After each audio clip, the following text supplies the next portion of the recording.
Tak selalu Tuhan menjawab doa, tapi Dia beri yang terbaik di waktu yang tepat.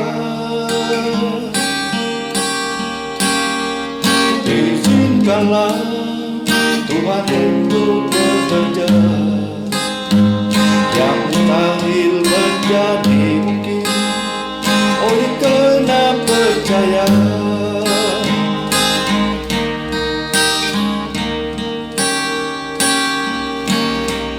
Yesus mendengar lebih dari yang kudoakan.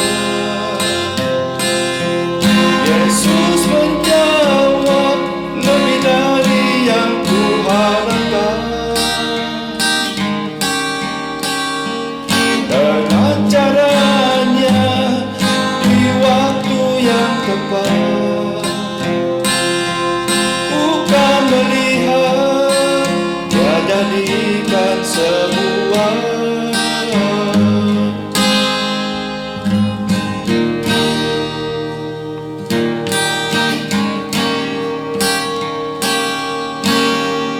Tak selalu Tuhan menjawab doa,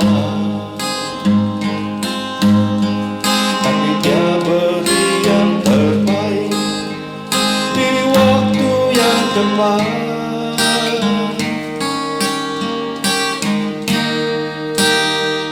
Izinkanlah Tuhan untuk bekerja, yang mustahil menjadi mungkin oleh karena percaya.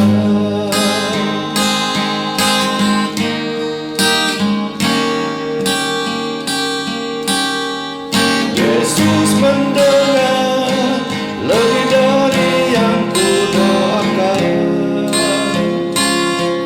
Yesus menjawab lebih dari yang kuharapkan.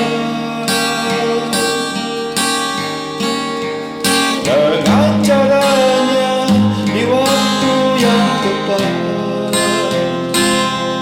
bukan melihat yang jadikan semua.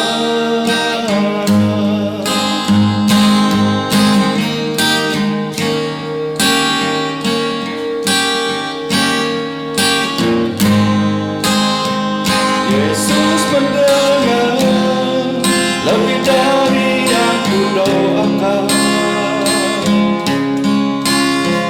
Yesus menjawab lebih dari yang kuharapkan.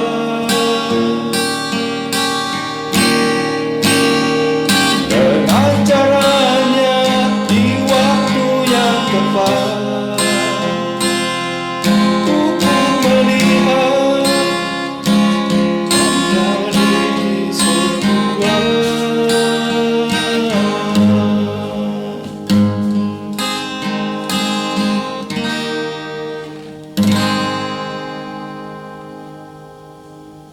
Saudara, tak selamanya kita akan merasa senang dan gembira di dunia ini, dan tak selamanya langit yang sedang kita duduki ini akan cerah buat kita.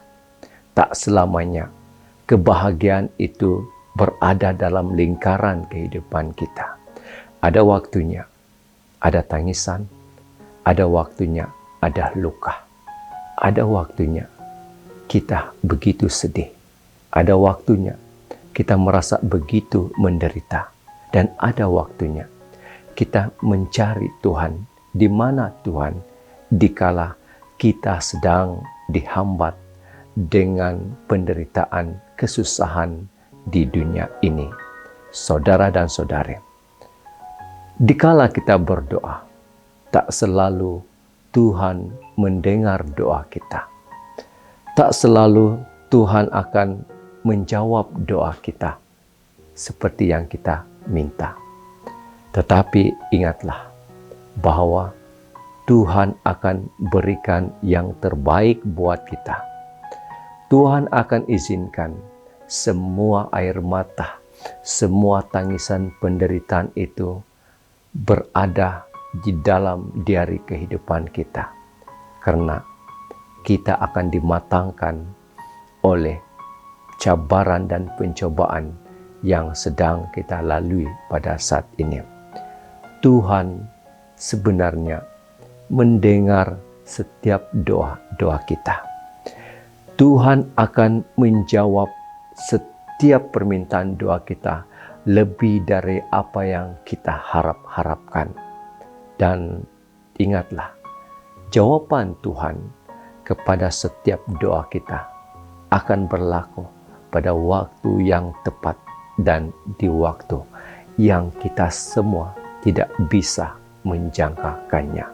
Saudara dan saudari, di saat gelombang kehidupan ini berlaku dalam kehidupan kita, kita melalui satu perjalanan bersama dengan Yesus, di mana hanya dalam Yesus sahaja kita boleh beroleh damai sejahtera, meskipun kapal kehidupan kita sedang terombang-ambing, yang menimbulkan rasa takut, yang menimbulkan rasa bimbang, menimbulkan rasa ketidakyakinan kita.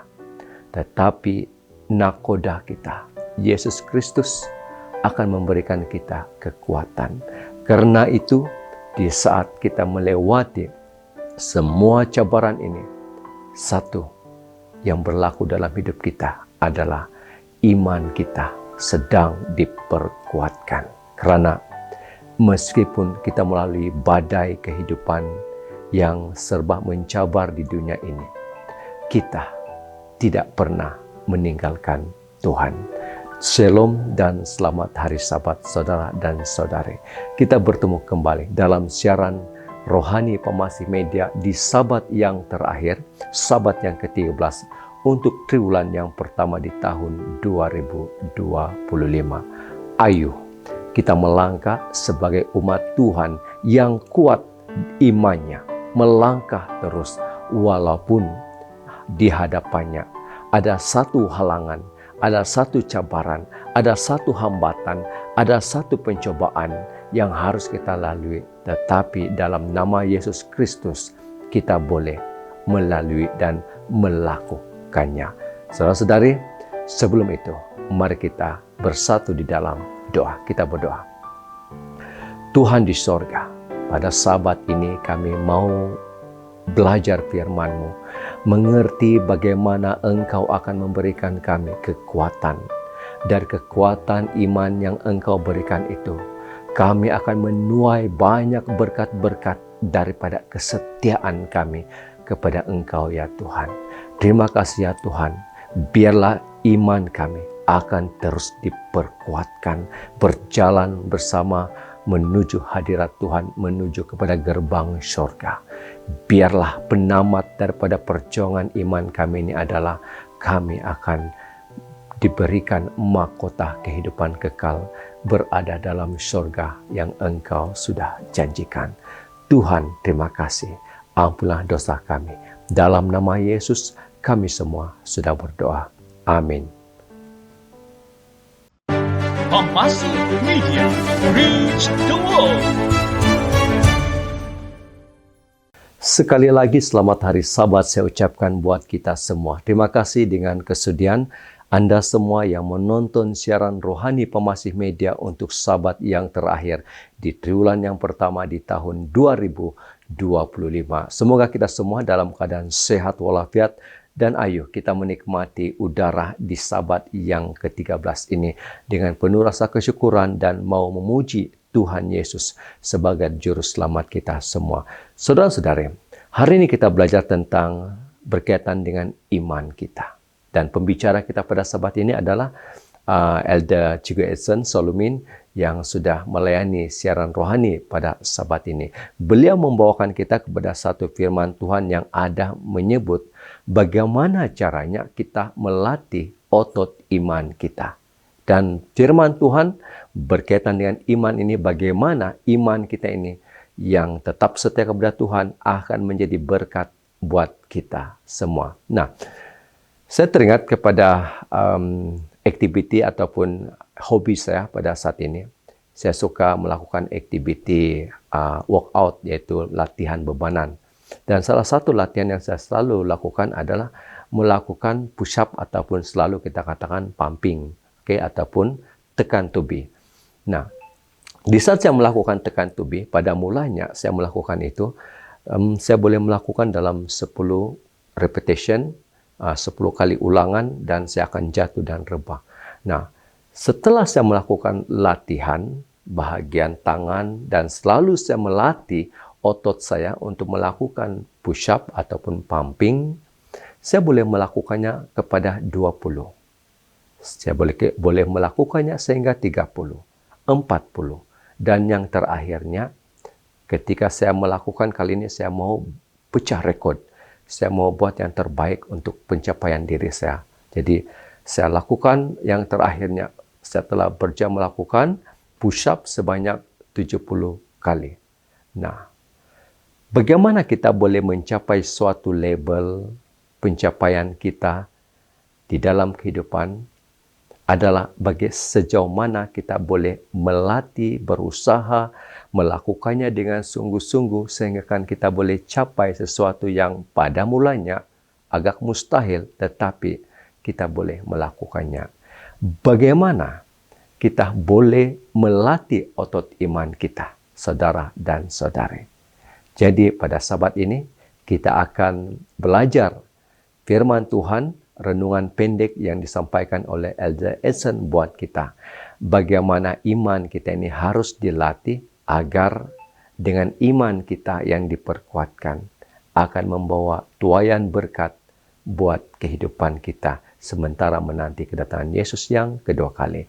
Namun sebelum itu, mari kita menikmati dahulu lagu-lagu yang saya akan sediakan bawakan untuk kita semua pada sabat ini.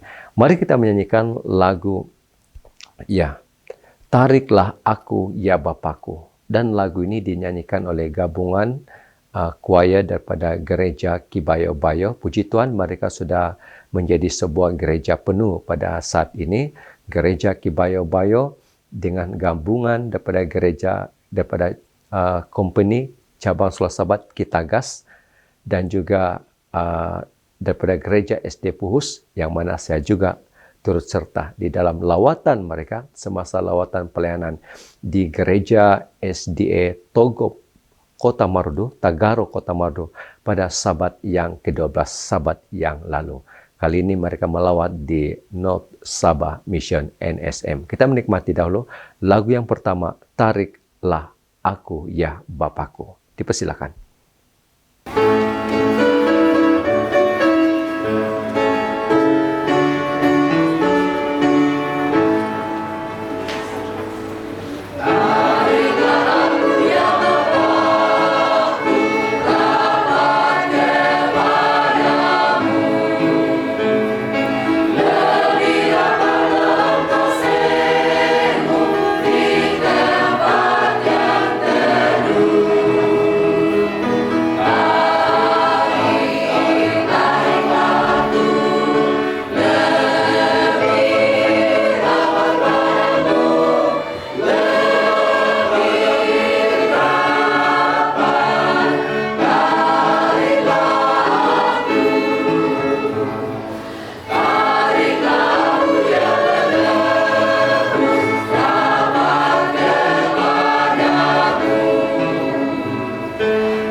Amin, dengan lagu yang sudah kita nikmati daripada gereja kita, gereja Kibaya Bayo, dan puji Tuhan. Ya, ada beberapa lagi lagu yang saya sudah rakam dan akan saya siarkan di channel saya di In God Production. Boleh tengok saya punya channel In God Production. Saudara-saudari, banyak peristiwa seperti mukadimah saya tadi, banyak peristiwa yang telah menguji sejauh mana iman kita, sejauh mana kesabaran kita di dalam Tuhan. Ujian-ujian, pencobaan-pencobaan, cabaran-cabaran yang benar-benar menghambat kita, menguji sejauh mana kita mau bertahan di dalam iman kita dalam Yesus Kristus. Dan bagi orang-orang yang benar-benar mengandalkan Tuhan, peristiwa yang bagaimana sekalipun akan tetap dipandang secara positif bagi orang-orang yang beriman kepada Yesus. Moga itu berlaku kepada saya dan Anda semua. Moga itu akan menjadi sesuatu yang kita boleh lakukan buat Anda. Ya, Anda berpikiran positif apa juga yang telah berlaku dalam hidup kita. Kita tidak pernah pun meninggalkan Tuhan ataupun menghujat Tuhan di dalam kehidupan kita. Kita positif karena semua itu disebabkan oleh adanya iman kita yang sedang berakar di dalam kehidupan kita. Iman kita kepada Yesus. Meskipun hidup kita sekadar biasa-biasa sahaja. Cukup makan, tetapi kita gembira, kita bersyukur. Kenapa ya? Sebab iman kita kepada Tuhan. Nah, saudara dan saudari, inilah iman yang kita harapkan. Iman yang menjadi dasar dalam kehidupan kita, yang mana tidak ada perkara di dunia ini yang boleh memisahkan kita kepada Tuhan. Walaupun kita mungkin telah menghadapi satu pencobaan yang begitu berat sekali dalam hidup ini. Ya. Terima kasih dengan LDSN yang akan membawa kita kepada satu renungan pada sabat ini. Mari kita menikmati dahulu lagu yang seterusnya, yaitu Engkaulah kekuatanku. Siapa kekuatan kita? Yesus Kristus. Yesus adalah kekuatan kita. Memusatkan pikiran kita kepada Yesus Kristus, itulah yang menjadi satu titik tolak kepada motivasi kita untuk tetap setia dan tetap menyayangi Yesus di dalam kehidupan kita. Percayalah bahwa kita semua akan lebih tenang dan lebih damai dalam perjalanan kehidupan kita di saat kita benar-benar sudah menyerahkan hidup kita ke tangan Yesus sebagai juru selamat kita semua. Kita nikmati daripada saudara Gonduba daripada gereja SDA Podos Kota Belud untuk lagu yang kedua, Engkaulah kekuatanku. Dipersilakan.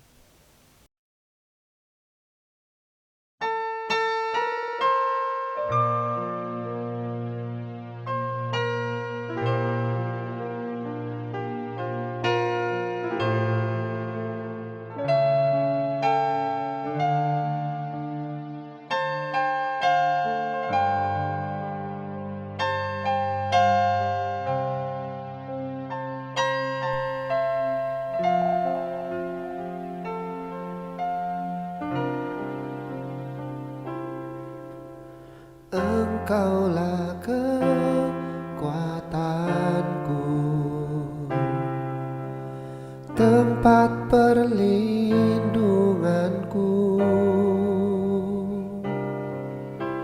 saat badai menerpa. Aku tak akan goyah.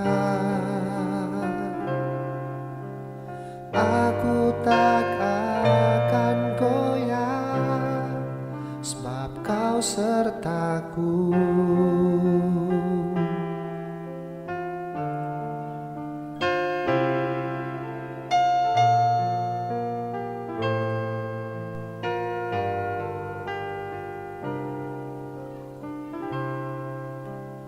Engkaulah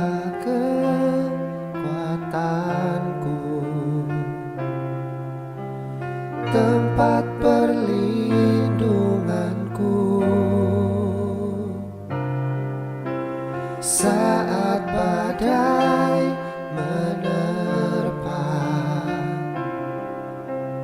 Aku tak akan goyah, aku tak akan goyah, sebab Kau sertaku. Sejauh langit dari bumi, begitu besarnya kasih-Mu. Penuhi hati kami yang rindu menyembah-Mu, Yesus. Sejauh langit dari bumi, begitu besarnya kasih-Mu. Kaulah Tuhan, kekuatanku, sukacitaku.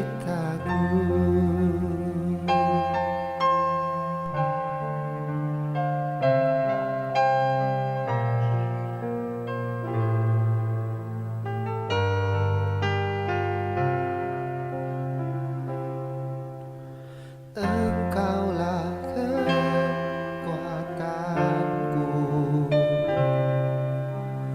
tempat perlindunganku, saat badai menerpa. Aku tak akan goyah, aku tak akan goyah, Kau sertaku. Sejauh langit dari bumi, begitu besarnya kasih-Mu. Penuhi hati kami yang rindu menyembah-Mu, Yesus. Sejauh langit dari bumi, begitu besarnya kasih-Mu. Kaulah Tuhan, kekuatanku, sukacitaku.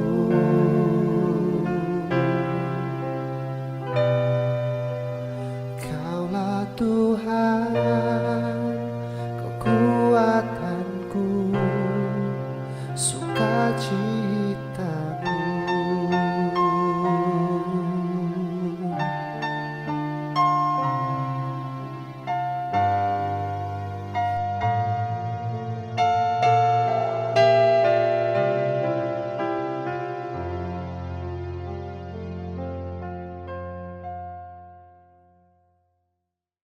Mengimbas kembali kita punya peta perjalanan hidup. Saya percaya Anda yang sedang menonton pada saat ini, kamu pernah mengalami hitam putih kehidupan. Semua itu adalah cabaran kita. Semua itu adalah dugaan yang harus kita lewati sebagai manusia biasa. Dan anggaplah cabaran itu adalah suatu perlatihan kita untuk menguatkan iman kita kepada Yesus Kristus. Saudara dan saudari, di saat kita beriman kepada Tuhan, kita memerlukan firman-Nya setiap hari sebagai kekuatan kita. Saat ini kita akan menikmati satu renungan pendek daripada Elder Edson, dan daripada renungan itu, pada waktu Elder Edson memberikan satu cerita, saya akan menyelitkan lagu yang dimaksudkan oleh Elder Edson di dalam renungannya. sebentar lagi. Nah, tanpa membuang masa, mari kita mempersilakan Elder Essen dengan firman Tuhan pada Sabat ini. Dan tajuknya adalah kehidupan iman yang penuh berkat. Elder Essen, saya mempersilakan. Selamat hari Sabat, salam penuaian 2025. Bertemu kita di dalam pelajari firman Tuhan. Tapi sebelum kita belajar firman Tuhan, mari kita berdoa. Maha besar Bapa di sorga, terpujilah namamu. Biarlah hambamu yang menyampaikan message Tuhan ini. Urapi hambamu dengan kuasa Roh Kudus Tuhan. Berkati setiap yang mendengar, biarlah kami disembuhkan oleh kuasa Roh Kudus, firman Tuhan. Dalam nama Tuhan Yesus Kristus kami berdoa. Amin. Baiklah saudara-saudari, Sabat adalah saat yang sangat mendamaikan. Dan saya akan membawakan satu tajuk pada Sabat ini dengan satu tajuk kehidupan iman yang penuh berkat. Jadi bagaimanakah yang dimaksudkan dengan kehidupan iman yang penuh berkat? Ada satu cerita daripada seorang yang bernama Dwight Moody, yaitu seorang penginjil yang tersohor ataupun penginjil ternama, dan ada seorang sahabat dia yang bernama Horatio Gates Spafford. Jadi ceritanya begini saudara-saudari. Horatio Gates Spafford ini ada seorang istri yang bernama Anna, dan mereka dikurniakan 4 orang putri, yaitu Maggie, Tenita, Annie, dan juga Bessie. Dan pada suatu hari, Spafford ada rencana untuk pergi ke England, yaitu pada tahun 1873 pada bulan November. Tujuan dia adalah untuk bergabung dengan penginjil terkemuka, yaitu Dwight Moody, dalam sebuah kebangunan rohani. Istrinya Anna dan 4 putri mereka juga pergi terlebih dahulu dengan menaiki kapal uap. Ini kapal dulu-dulu lainnya. Kapal uap Prancis bernama Ville de Havre. Tetapi berlanggar dengan sebuah kapal lain di perairan Newfoundland. Dan akibat daripada kemalangan ini hanya 47 orang daripada 226 penumpang yang selamat, termasuklah istri Spafford.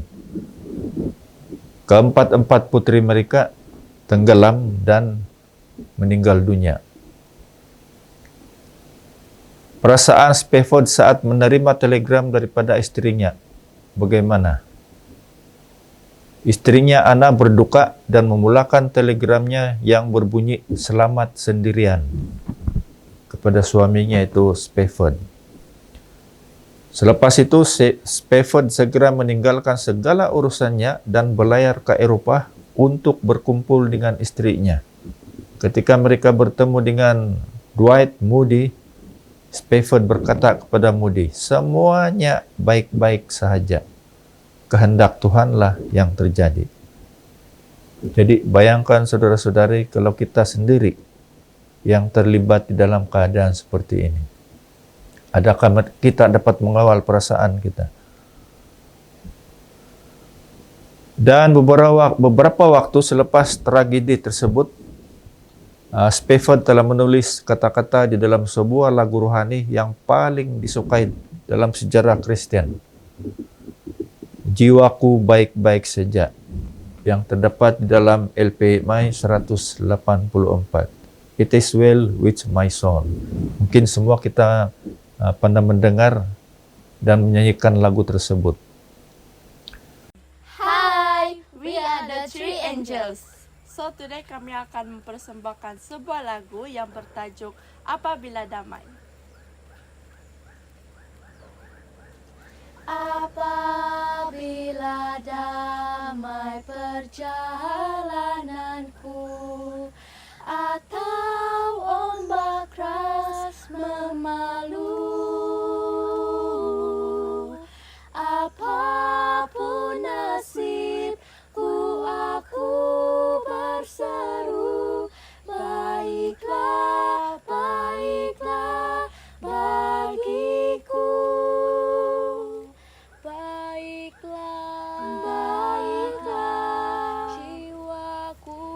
Jiwaku baiklah, baiklah bagiku. Meskipun si jahat menggoda aku, percayaku tetap teguh, karena Yesus akan datang membantu, darahnya tertumpah bagiku. Baiklah, baiklah jiwaku, jiwaku baiklah, baiklah bagiku. Segala dosaku ditanggung Yesus di atas kayu salibnya. Sekarang aku bebas oleh kuasa-Nya. Pujilah Tuhan, hai jiwaku. Baiklah, baiklah jiwaku, jiwaku baiklah, baiklah bagiku. Baiklah, baiklah bagiku. Kata-kata Spafford telah diilhami oleh janji-janji Tuhan yang luar biasa. Walaupun kesedihannya sangat hebat, janji-janji itu telah menyanggupkan dia untuk merasakan kedamaian dan penghiburan yang hanya dapat diberikan oleh Tuhan. Jadi iman, yaitu dasar dari segala sesuatu yang kita harapkan dan bukti dari segala yang tidak kita lihat. Ibrani 11 ayat 1. Iman bukan berdasarkan kepada 5 panca indera kita.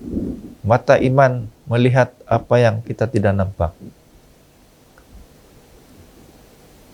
Coba kita lihat kisah Elisa yang terdapat dalam 2 Raja-Raja pasal 6 ayat 8 sampai 23. Di mana Elisa telah dikelilingi oleh pasukan-pasukan musuh, tetapi ia tetap tenang dan santai. Tetapi pembantunya pula sangat panik melihat pasukan musuh dengan prajurit-prajurit bersama kereta-kereta kuda yang tidak terbilang jumlahnya di kedua sisi. Kata Elisa, jangan takut, sebab lebih banyak yang menyertai kita daripada yang menyertai mereka. Ini tertulis di dalam 2 Raja-Raja pasal 6 ayat 16. Lalu berdoalah Elisa, ya Tuhan, bukalah kiranya matanya supaya ia melihat. Maka Tuhan membuka mata bujang itu sehingga ia melihat. Tampaklah gunung itu penuh dengan kuda dan kereta berapi sekeliling Elisa. 2 Raja-Raja pasal 6 ayat 17. Elisa tidak pernah goncang karena ia yakin tentang apa yang diharapkannya dan pasti tentang apa yang tidak dilihatnya. Jadi saudara-saudari, mata iman dapat melihat Tuhan bertindak demi kita, bahkan saat mata jasmani kita tidak dapat melihatnya. Bagaimana untuk melatih otot iman kita supaya tetap teguh, kuat? Para pemikir Kristen sering menyebut iman sebagai satu otot. Otot harus berulang kali diregang sampai batas ketahanannya untuk membangun kekuatan. Jadi begitu juga dengan iman. Jadi bagaimana melatih otot iman? Iman juga harus berulang kali diuji sampai batas ketahanannya untuk mengembangkan dan membangunnya. Jadi perlu ada ujian iman.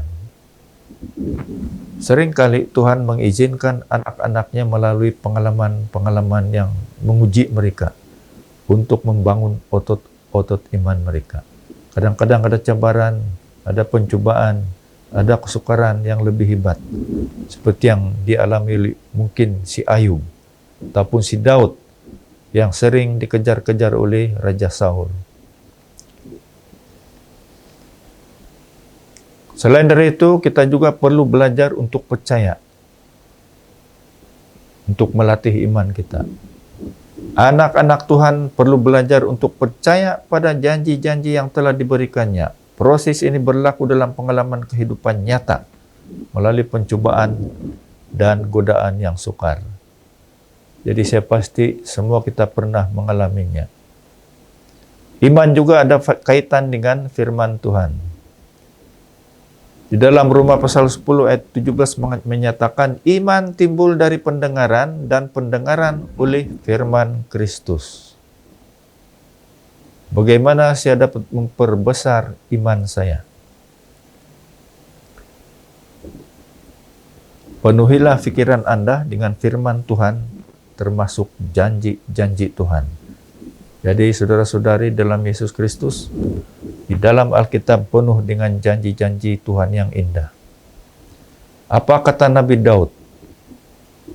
Aku bangun mendahului waktu, jaga malam, merenungkan janji-janjimu. Mazmur 119 ayat 148. Jadi Daud selalu merenungkan janji-janji Tuhan. Iman yang teguh juga ada kaitan dengan doa. Merenung firman Tuhan akan menghasilkan doa yang sungguh-sungguh kepada Tuhan, di samping menuntut janji-janji Tuhan di dalam firman-Nya. Janji-janji Tuhan seperti bintang-bintang yang semakin gelap malam, semakin terang. Janji itu bersinar. Nah, ini kenyataan daripada seorang hamba Tuhan yang bernama David Nicholas. Jadi saudara-saudari, apapun cabaran dalam kehidupan, apapun pencobaan, apapun kesukaran yang kita hadapi, semuanya itu mendatangkan pertumbuhan dalam kerohanian kita dan menguatkan iman kita. Kita terus sabar untuk menghadapi semua itu, sebab Tuhan tiada yang mustahil untuk kita yang berdosa. Sekian, semoga Tuhan berkati. Amin dan puji Tuhan dengan firman Tuhan yang telah disampaikan oleh Elder Chigo Esen. Meskipun renungan yang pendek, ringkas dan padat, penuh dengan isi motivasi, semangat untuk kita. Bagaimana kita harus terus percaya, mengandalkan kepada Tuhan, beriman senantiasa kepada Tuhan. Karena dengan iman itu, kita akan menuai berkat-berkat-Nya. Saudara-saudari, lagu yang dimaksudkan oleh Edison dalam ceritanya adalah dalam 184 LPMI, apabila damai perjalananku. Ya, diulang semula, dia rangkap lagu itu. Apabila damai perjalananku atau ombak keras memalu, apapun nasibku, aku berseru, baiklah, baiklah bagiku. Saudara, apa juga keadaan kita, kita tetap mengatakan, Tuhan, Tuhan, Tuhan, aku mau setia kepada Engkau. Inilah satu peringatan buat kita. Buat hamba-Mu ini yang sedang berkata-kata dalam siaran rohani. Kata-kata ini harus saya lontarkan kepada diri saya sendiri, supaya saya juga harus diingatkan. Apa juga nasib, tetap saya berseru, tetap kita berseru. Tuhan, Tuhan, Tuhan, itulah seru kita. Yesus, Yesus, Yesus, aku perlukan Engkau. Engkaulah sumber kemenangan, Engkaulah sumber penyembuhan, Engkaulah sumber kebahagiaan yang sejati. Itu seruan kita, itu panggilan kita, itu yang menjadi motivasi kita pada saat ini, saudara dan saudari. Ya, apabila damai perjalananku hanya dalam Yesus Kristus. Nah, sekarang ini kita dalam perjalanan menuju ke suatu tanah perjanjian yang Tuhan sudah janjikan, ya. Tanah Kanaan, the sweet Kanaan, seperti lagu ini. Ya, kita sedang berjalan menuju ke surga, Kanaan yang baharu buat kita. Dan kita akan menikmati lagu ini, lagu yang mana dinyanyikan oleh kumpulan, kalau saya tidak silap, kumpulan ini saya dapat video ini daripada grup WhatsApp kebaktian, dan sebelum ini saya juga pernah meminta daripada Elder Mopten lagu yang dia rakam, dan lagu ini dirakam pada Sabat lalu semasa crossroad di gereja kita, gereja SD Pekan Tenggilan, di mana kumpulan, kalau saya tidak salah, Amazing Grace dengan tajuk Sweet Kanaan. Ya, dengan iman kita, dengan kepercayaan kita yang tidak berbelah bagi, kita sedang berjalan menuju ke surga, Sweet Kanaan. Kita menikmati lagu yang terakhir ini, sementara itu Elder Edson akan memimpin kita sebagai doa penutup. Saya mempersilahkan.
Mari kita berdoa.